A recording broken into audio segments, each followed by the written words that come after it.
Gak bikin konten untuk dongkrak popularitas Gubernur Pramono. Saya lebih senang kerja real. Bagus, keren Pak Gub. Mantap. Memang harus kayak gitu. Iya. Kerja tuh harus real Pak. Saya dukung. Penilaian Litbang Kompas ini surveinya sama-sama 100 hari kerja. Lihat dibedakan ya. Kang Deddy Mulyadi, tuh lihat nih beritanya. 94% lebih masyarakat Jawa Barat puas terhadap kinerja Kang Deddy Mulyadi. Tuh, Pak Prabowo lihat nih sama-sama 100 hari kerja. Lihat 81% lebih yang puas terhadap kinerja Pak Prabowo sebagai presiden. Jomplang banget sama Mas Pramono cuma 64%. Dalam kepala gue ya, kalau emang Bu Hovifah nggak kenapa-kenapa gitu, kenapa harus mangkir gitu loh. Sedangkan kalau konten TikTok nggak mangkir, konten TikTok harus sesuai dengan deadline. Tapi kalau dipanggil KPK, nanti aja lah, atur aja jadwal ulang. Tapi kita juga nggak bisa. Banget ya. 3,4 triliun itu kalau dibelikan duriannya Bu Gubernur itu bisa setahun itu. Makan durian nggak berhenti, bisa-bisa sampai mabuk durian, bisa-bisa. Bisa jadi. Jawa Timur banyak yang hilang. Mudah-mudahan DPRD-nya nggak hilang, komisarisnya Bang Jatim nggak hilang, ya gubernurnya nggak hilang. Kalau rakyatnya yang hilang mah biasa aja, karena selama ini juga banyak Semoga yang aja ya hilang. gubernurnya tidak Ya. hilang. Sama. Atau biar saya aja lah menggantikan jadi gubernur Jawa Timur, Bu. Insya Allah saya sanggup.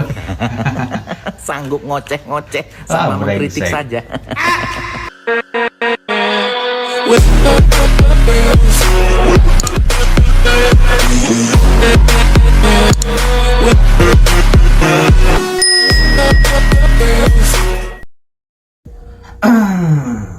Halo, assalamualaikum warahmatullahi wabarakatuh. Sampurasun, Rampes. Bertemu lagi bersama channelnya Anang Pati. Oke, seperti biasa kita akan mengulas tuntas dan kita akan membahas politik gitu ya. Ya, sekedar ada hiburannya juga gitu ya. Nah, bagi kalian yang suka dengan video saya ya, yang ya lumayan ada hiburan dan ada sedih, ada ya semoga saja menjadi inspirasi bagi kalian semua. Jangan lupa di like, comment, dan subscribe-nya, oke? Jangan lupa nyalakan lonceng notifikasinya, oke? Kita ke pembahasan. Oke, di pembahasan kali ini kita akan membahas tentang Gubernur Jawa Timur yang katanya dipanggil oleh KPK. Ada apa ya?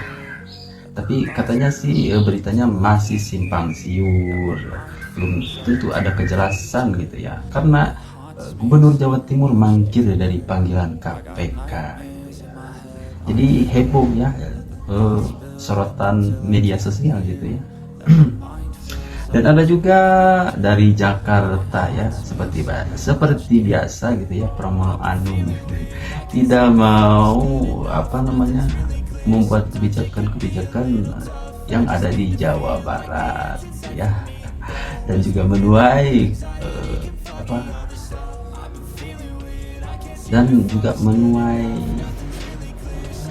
kritikan dari warga net juga gitu ya. Seperti apa warganet dan pembahasannya. Oke, kita langsung aja ke TKP, langsung aja check it out. Gubernur DKI Jakarta Pramono Anung mengaku ogah menjadi gubernur konten. Ketimbang sibuk konten untuk mendongkrak popularitas, Pramono mengaku lebih memilih bekerja. Apalagi selama ini dirinya sudah terbiasa bekerja dari balik layar. Hal ini disampaikan Pramono menanggapi hasil survei Litbang Kompas yang menyebut tingkat kepuasan masyarakat terhadap kinerjanya hanya berada di angka 64,5%. Jadi 88% citra saya sebagai gubernur di acceptable oleh publik. Kemudian 64,1% masyarakat puas terhadap hal itu. Bagi saya pribadi, saya adalah orang yang survei itu saya gunakan untuk referensi. Tetapi survei itu juga dikatakan citranya tinggi banget, tetapi tingkat kepuasan walaupun sudah 64%. Ini kan bagi saya juga udah baik banget, bagus banget. Bisa lebih dari itu. Sarannya apa? Supaya saya lebih ngonten, lebih itu. Saya enggak lah, saya kerja aja. Saya lebih senang teknokrasi. Saya bukan orang yang kemudian terlalu banyak tampil di sosmed. Enggak. Bahkan kadang-kala kalau di sosmed ini aja saya bilang nggak usah. Termasuk beberapa kali saya nggak mau ditampilin. Saya lebih senang kerja real. Kan lihat sendiri sehari-hari dengan saya. Capek ya Pak? Masuk sosmed? Capek nggak Pak? Ya? Masuk sosmed capek? Bukan. Hebat Mas Pramono Anung, hasil survei 100% rakyat Jakarta puas terhadap kita langsung ke para netizennya, oke? Salah. 64%. Hanya 64% yang puas. Sorry, salah. Hanya 64% yang puas. Jadi 88% citra saya sebagai gubernur di acceptable oleh publik. Kemudian 64,1% masyarakat puas terhadap hal itu. Di survei itu juga dikatakan citranya tinggi banget, tetapi tingkat kepuasan walaupun sudah 64%. Yang ini kan bagi saya juga udah baik banget, bagus banget. Bisa lebih dari itu. Sarannya apa? Supaya saya lebih konten, lebih itu. Saya enggak lah, saya kerja aja. Saya lebih senang teknokrasi. Saya bukan orang yang kemudian terlalu banyak tampil di sosmed. Enggak. Saya lebih senang kerja real. Hanya 64% masyarakat Jakarta yang puas terhadap kinerja Mas Pramono Anung, kok bisa bangga? 64% percaya diri bagus banget. Saya gitu. bagus dari mana? Penilaian Litbang Kompas ini surveinya sama-sama 100 hari kerja. Lihat dibedakan ya. Kang Deddy Mulyadi, tuh lihat nih beritanya. 94% lebih masyarakat Jawa Barat puas terhadap kinerja Kang Deddy Mulyadi. Tuh, Pak Prabowo lihat nih sama-sama 100 hari kerja. Lihat, 81% lebih yang puas terhadap kinerja Pak Prabowo sebagai presiden. Jomplang banget sama Mas Pramono, cuma 64%. Bilanglah alasannya, ini karena saya nggak ngonten. Kok jadi ngonten yang disalahin? Salahin kinerja Anda dong. Kok jadi ngonten yang disalahin? Kalau saya ngonten, ini pasti bisa lebih. Padahal Mas Pramono Anung selalu bilang loh, saya jadi pejabat sudah lama, pernah jadi pimpinan DPR, pernah jadi menteri sekretaris kabinet 10 tahun Pak Jokowi, dekat para elit, dekat Bu Mega, dekat Pak Jokowi, dekat Pak Prabowo. Berarti kan udah terkenal banget, nggak perlu ngonten, harusnya udah 101% kali. Rakyat Jakarta puas, ini kok hanya 64%. Kang Deddy Mulyadi itu ya hasil kerjanya dikontenin ya, sebagai bentuk laporan ke masyarakat. Ini loh hasil kerja saya. Jadi masyarakat tahu apa yang dia kerjakan. Daripada nggak konten, ngaku-ngaku kerja real tapi sambil kerja sambil naik helikopter, pilih mana kalian masyarakat? Ogah bikin konten untuk dongkrak popularitas Gubernur Pramono. Saya lebih senang kerja real. Bagus. Keren Pak Gub. Mantap. Memang harus kayak gitu. Iya. Kerja tuh harus real Pak. Saya dukung dan saya respect dengan statement Bapak yang kerja harus real. Tapi statement Bapak yang ngomong dongkrak popularitas dengan konten, nah mohon maaf. Sebelumnya mohon maaf sekali Pak, karena saya banyak sekali teman-teman saya yang ada di Jakarta Pak ya. Tapi mungkin beda pilihan ya nggak apa-apa. Yang penting kita tetap berteman dan kita tetap bersahabat ya Pak. Jangan teman-teman saya yang di Jakarta maksudnya gitu Pak. Cuman gini Pak, apa nggak lebih baik, apa nggak lebih elok kalau kita tuh mengeluarkan statement nggak usah nyentil-nyentil orang lain maksudnya gitu Pak. Nggak usah nyelek-nyelek orang lain gitu maksudnya loh Pak. Ya saya sebagai orang Jawa Barat dari mulai nggak sama saya Pak, dan alhamdulillah saya pun adalah salah satu orang yang memilih beliau di pilkada kemarin Pak. Jadi gini, ini harus tahu ya, ini informasi untuk semuanya. Aktivitas dari Mulyadi ngonten itu bukan hari ini saja. Kasih tahu Pak. Bukan waktu beliau mencalonkan diri sebagai Gubernur Jawa Barat saja Pak, bukan. Tapi sudah dari dulu. Sudah dari dulu. Saya ini mantan pedagang kopi keliling, mantan pedagang rokok keliling, mantan pedagang rokok keliling. Dan saya kalau Deddy Mulyadi bikin acara kayak ini nih yang sekarang ada nganjang ke lemur itu kan, ada panggung banyak masyarakat gitu ya? Itu udah dari dulu kebijakan aktivitas kayak gitu tuh dari dulu. Dan saya sering dagang di acaranya beliau, dagang kopi ya. Nah, terus untuk konten dari dulu juga banyak orang-orang yang di pinggir jalan beliau turun bantu uang, bantu segala macamnya. Terus kadang-kadang juga ngajak kerja, beberapa orang juga malah nggak amanah, malah hianat kayak gitu. Jadi aktivitas kontennya Deddy Mulyadi itu bukan hari ini saja Pak, sudah dari dulu gitu. Jadi kalau menurut saya kurang setuju kalau kontennya Deddy Mulyadi dianggap untuk menaikkan atau mendongkrak popularitas. Nggak setuju Pak, karena itu sudah seolah-olah menjadi kebiasaannya Deddy Mulyadi konten itu Pak. Nah cuman sekarang kayak gini Pak, pejabat banyak yang konten hari ini Pak. Pejabat banyak yang konten, termasuk sekarang di Jawa Barat partai itu Bapak banyak yang konten. Cuman mohon maaf mungkin ya, secara popularitas Deddy Mulyadi masih yang pertama. Oke, ini ada yang viral nih. Ini salah satu petugas Samsat ya, bukannya malah ngelayanin, malah main game. Aduh, kurang kerjaan banget gitu ya. Ini aduh tuh, wow banyak banget itu malah main game gitu kan. Terlibat tawuran di jalan itu. Oke, kita langsung. Kenapa sih emang kelihatan seru banget? Ah, bukan seru, ini mah Mang Iwan. Bahaya ini mah. Bahaya gimana yang jelas? Itu kalau mau ngomong teh. Ada tawuran lagi di Duren Sawit, Jakarta Timur. Waduh. Ini remaja. Ntar dulu, lihat dulu itu bener nggak beritanya, berita baru?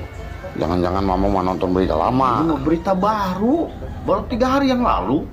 Wah beneran gawat atuh kalau berita baru mah. Masa udah ada pencegahan masih tawuran aja anak remaja? Ini aparat harus bener-bener bertindak ini. Anak-anak ini harus ditangkepin. Bawa ke perpustakaan. Tuh kan, perpustakaan lagi aja si mamang mah kebar. Ya kan Jakarta itu ada kebijakan wajib sama daerahnya membaca. Ini kan di Duren Sawit Jakarta. Oh iya ya, ini di Jakarta ya. Ya kalau nggak dibawa ke perpustakaan, bawa ke tempat sholawatan atau bawa ke taman biar kapok. Anak Badung mana yang kapok dibawa ke perpustakaan atau ke sholawatan, apalagi ke taman. Yang ngertinya filosofis para pejabat begini, pejabat pemikirannya visioner atuh. Visionerku masih mamang. Nih, sekarang anak-anak nakal itu kan pada nggak hobi baca. Ya. Nah, kalau dia dipaksa untuk baca, itu pasti dia stres. Iya gitu. Apalagi kalau dipaksa untuk selawatan. Psikologisnya bisa kena itu. Hah? Itu merupakan ujian yang berat buat mereka sama orang-orang yang nakal itu. Nah, terus itu dia bawa ke taman biar apaan? Nah, Ini parodinya guys ya. Ini ada hiburannya gitu. Kan capek baca, habis capek selawatan, kita bisa ke taman. Iya, sok terapinya apa? Mau ngapain di taman, mah? Ya buat nyusun strategi lagi, Mang Iwan. Strategi buat tawuran. Kemarin mengurangi tawuran dengan bersolawat. Sekarang mengurangi tawuran, Pramono janji bikin lapangan futsal di Manggarai untuk redam tawuran. Gini ya Pak ya, mohon maaf nih. Awal perpicuan dari tawuran itu biasanya di sepak bola, apalagi antar kampung. Kalah nggak terima tawuran. Ya kan? Itu kan? Ada pertandingan futsal antar kampung, kampung kalah nggak terima berakibat tawuran. Mohon maaf Pak, kalau seandainya Bapak membuat lapangan futsal nih di Manggarai untuk redam tawuran, menurutku pribadi itu salah. Karena fakta di lapangan yang memicu tawuran itu biasanya tuh karena sepak bola antar kampung seperti ini Pak. Tarkam lah, futsal antar kampung lah, itu yang membuat keributan nanti bisa antar kampung. Coba nih gimana menurut kalian yang setuju nih, tinggalkan di kolom gawat parah. Oke, kita langsung ke Jawa Timur ya. Kalian punya bank, yaitu Bank Jatim. Bank Jatim hari ini mengalami kebobolan 569 M. Wow. Mendekati 1 triliun. Buset. Itu angka kerugian karena dibobol. Kok bisa gitu ya? Karena data fiktif, pinjaman kur, pinjaman di bank, ternyata tidak ada orangnya, tapi uangnya habis. Dan Komisi D DPRD Jawa Timur menanyakan, bahkan menunggu jawaban dari gubernur, masih bungkam gubernurnya. Apakah juga bagian dari Bank Jatim? Subhanallah. Semua lembaga di daerah berkorupsi. Kita tunggu apakah ada solusi dari Gubernur Jatim. Apakah mau meniru Gubernur Jawa Barat? Guys, tahu nggak kalian? Hovifah hari ini ternyata dipanggil KPK. Wah. Dan hari ini tuh hari Jumat, bro.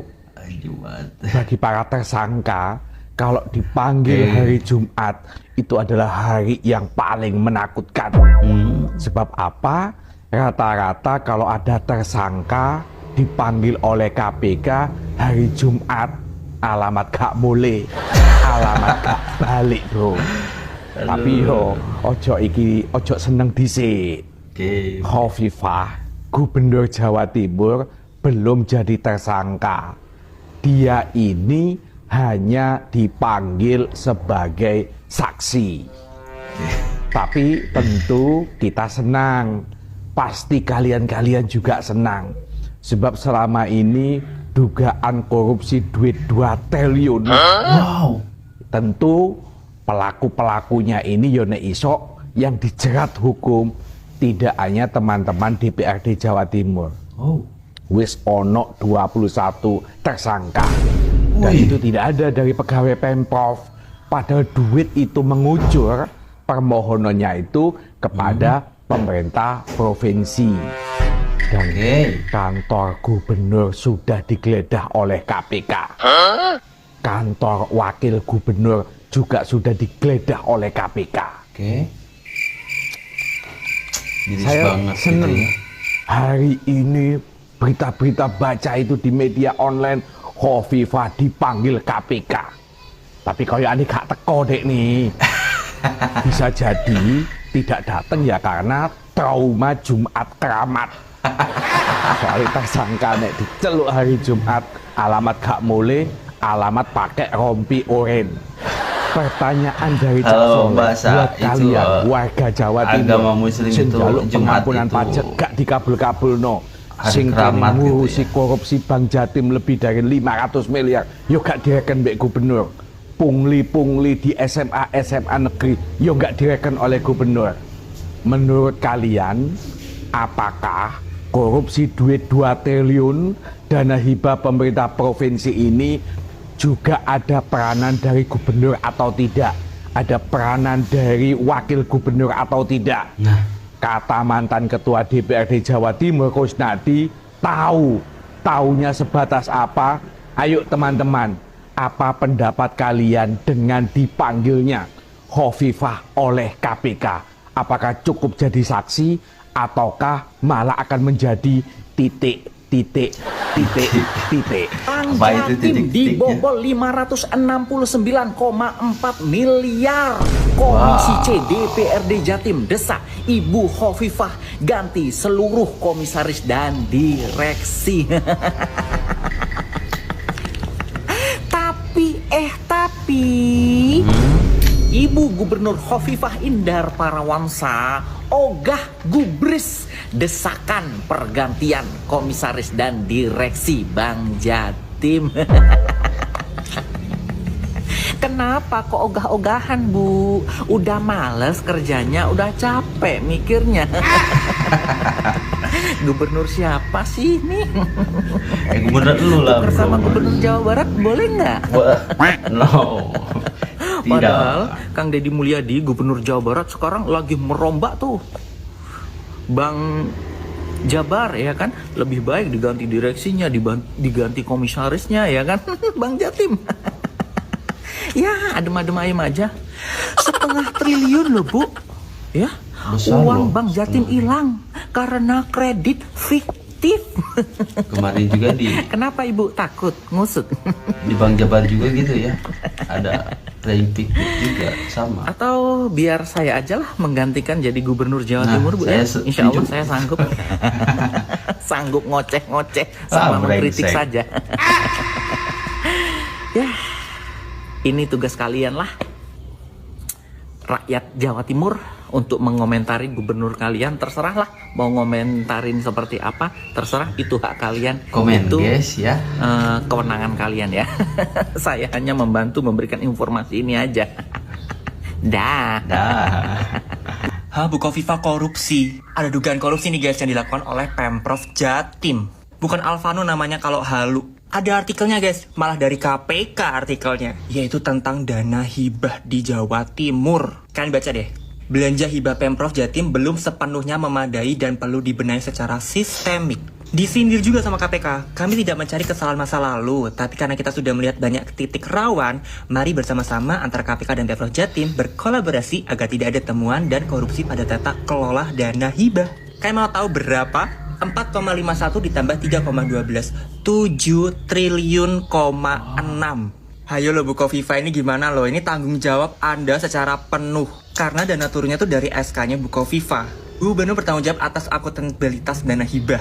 Jika terjadi penyimpangan, maka tanggung jawab politik dan administratif tetap melekat pada gubernur. Dana hibah tuh dari uang kalian guys, pajak penghasilan kalian dipotong, sekecil pajak parkir kalian makan di restoran dipotong pajak, itu juga dana hibah. Dan ini lagi diselidiki banget guys. 17 Juni baru kemarin loh, 2 anggota Dewan Jatim dan Nganjuk soal korupsi dana hibah Pokmas. Dan per hari ini ada 3 aset tanah di Tuban terkait kasus dana hibah. Ayo lo Bu Kofifa tanggung jawab, speak up dong. Tahun ini aja ada 3 triliun loh, dan sudah banyak yang ditangkap lah Bu Kofifa. Ayo Bu Kofifa, speak up Bu Kofifa.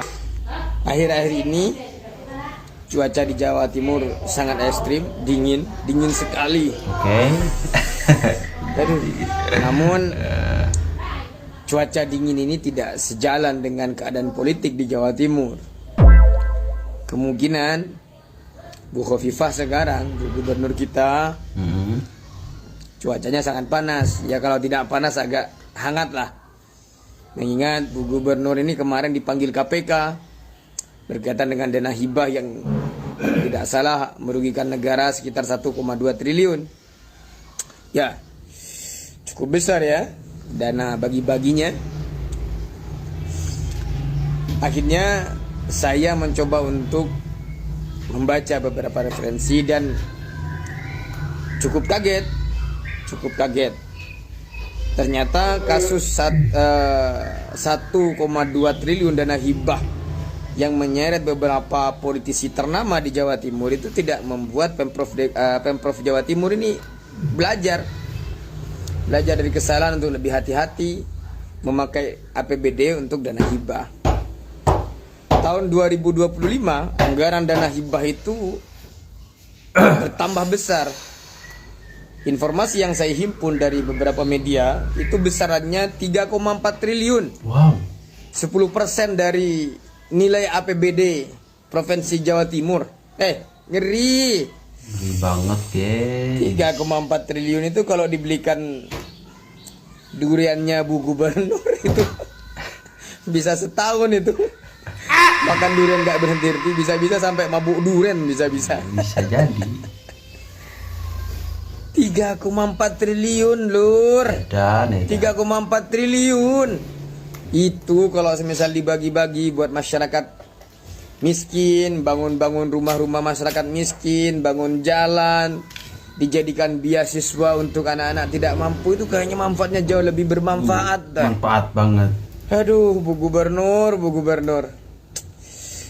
Sudahlah Bu Gubernur, samperin itu KPK. Ya siapa tahu nanti KPK bisa membantu bersih-bersih di Jawa Timur lah. Nah itu. Ya biarkan urusan pemerintah ditangani Kang Emil. Kok kayaknya sih akhir-akhir ini lebih mentereng nama baiknya Kang Emil. Serius. Oke. Aduh, 3,4 triliun 2025 dana hibah Provinsi Jawa Timur. Ngeri nggak tuh? Ngeri Bang. Aduh. Jawa Timur tambah bejat. Jawa Timur tambah rusak. Jawa Timur tambah hancur. Jawa Timur kebobolan 569,4 miliar Bang Jatim. Wow. Bang Jatim kebobolan di Garong. 569,4 miliar. Sekarang DPRD-nya mendesak Ibu Gubernurnya untuk mengganti para komisaris. Terserah Bu Khofifah, jenengan mau ganti boleh, DPRD-nya yang mau diganti boleh, Bang Jatimnya mau diganti boleh. Lagian juga uangnya sudah habis. Sekalian ya masyarakatnya aja juga digarong biar masyarakatnya tambah habis.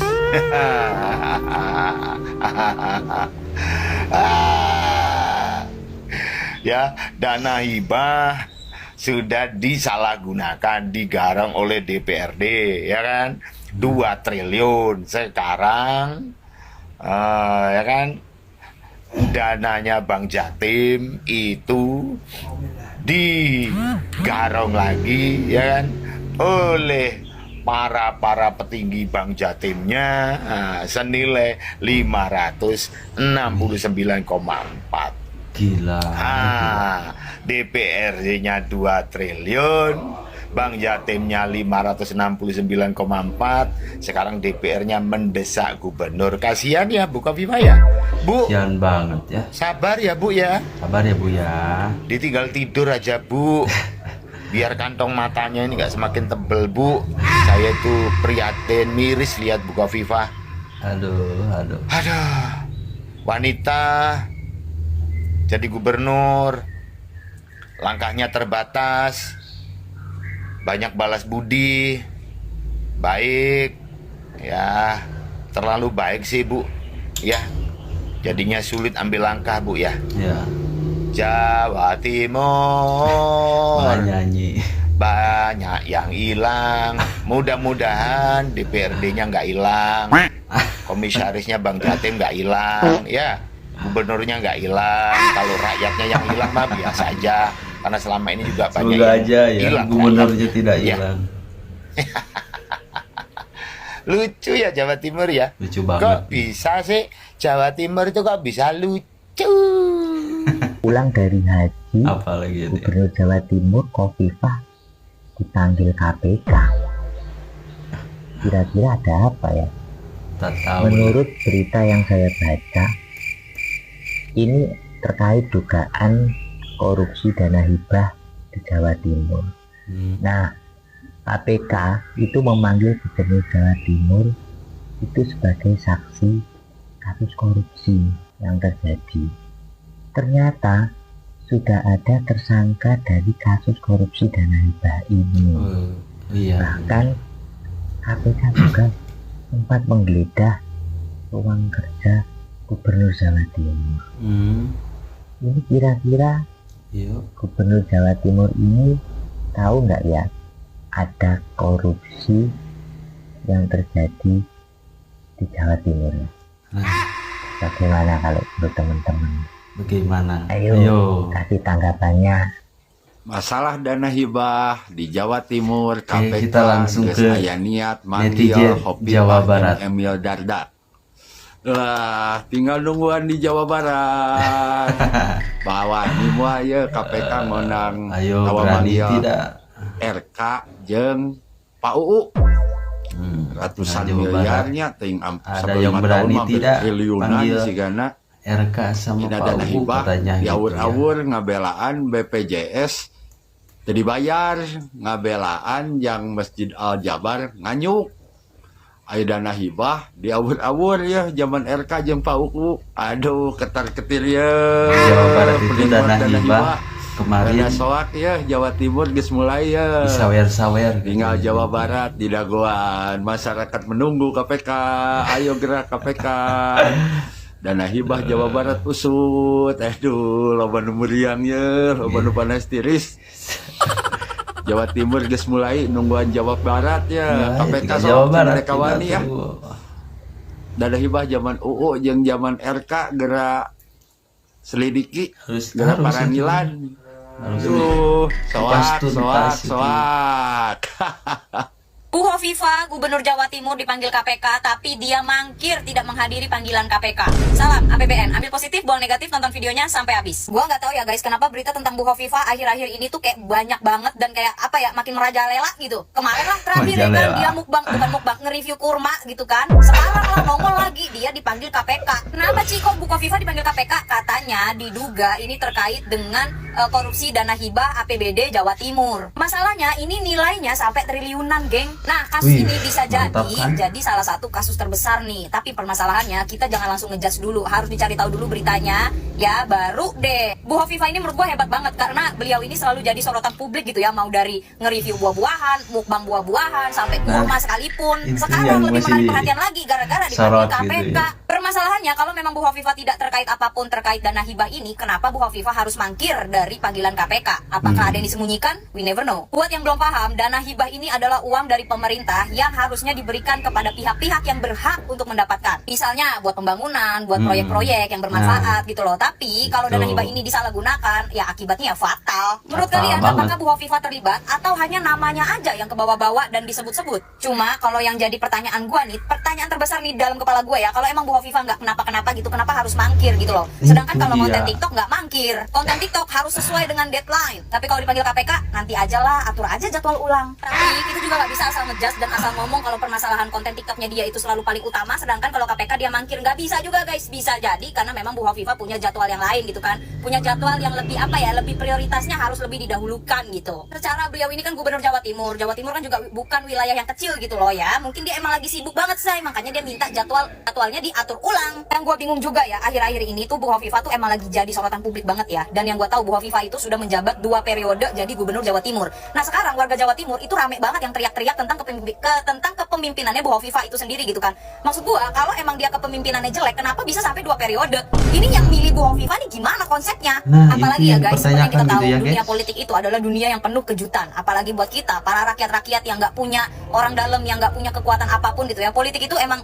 berat gitu say. Politik itu bisa jadi yang kita pikir benar ternyata salah, bisa juga yang kita pikir salah ternyata malah itu yang benar. Sebenarnya pun berita terkait Bu Hovifah terlibat gitu ya, terlibat dalam kasus dana hibah ini tuh juga masih simpang siur gitu loh. Ya gue berharap sih kalau misalkan sekarang kan KPK udah lagi tahap penyidikan dan penyelidikan gitu ya. Jadi gue harap juga kalian sebagai netizen itu nggak asal mentah-mentah baca dari berita gitu loh, tapi kalian juga pantau terus gitu perkembangannya, perjalanannya kayak gimana. Jadi jangan asal ngejudge doang aja. Kalau kalian memang tidak menyukai seorang pemimpin atau kalian tidak menyukai siapapun itu ya, nggak apa-apa kalau nggak suka, tapi ya jangan sampai benar-benar mata kalian tuh ketutup gitu. Jangan mentang-mentang kalian nggak suka sama seseorang terus ya udah aja gitu. Nah buat kalian ya para anak-anak muda yang masa depannya, yang cita-citanya pengen jadi pejabat negara, pengen jadi pemimpin daerah, apapun itulah ya, jangan cuma jago konten aja, jangan cuma jago bikin TikTok aja, tapi juga belajar tentang akuntabilitas, tentang transparansi, gimana caranya untuk mensejahterakan rakyat. Karena kalau kalian udah jadi pemimpin suatu daerah, pemimpin negara gitu ya, udah jadi pejabat besar, ya diri kalian itu seutuhnya tuh untuk rakyat, udah bukan mikirin diri lo lagi. Konten di TikTok bisa diundur sayang, tapi rakyat nggak bisa diundur. TikTok bisa diundur, keadilan nggak bisa diundur. Nah oke gitu ya guys. Katanya sih Gubernur Jawa Timur itu kemarin manggil itu katanya ada apa namanya anaknya yang wisuda gitu ya ke Cina gitu ya. Ya entah tahu ya, semoga aja kasusnya cepat selesai ya. Ya dan jangan sekali gitu ya menjudge seseorang atau menghina seseorang gitu ya. Kita harus cari tahu dulu gitu ya apa permasalahannya. Oke, terima kasih semuanya yang udah menyaksikan dari awal sampai akhir. Mudah-mudahan ini bisa jadi motivasi atau inspirasi dan juga bisa menjadi hiburan untuk kita semua aja gitu ya. Oke, saya pamit undur diri. Mohon maaf apabila ada kata-kata yang salah. Saya pamit undur diri. Assalamualaikum warahmatullahi wabarakatuh. Sampurasun, rampe. Jangan lupa like, comment, dan subscribe-nya. Oke, see you, bye-bye.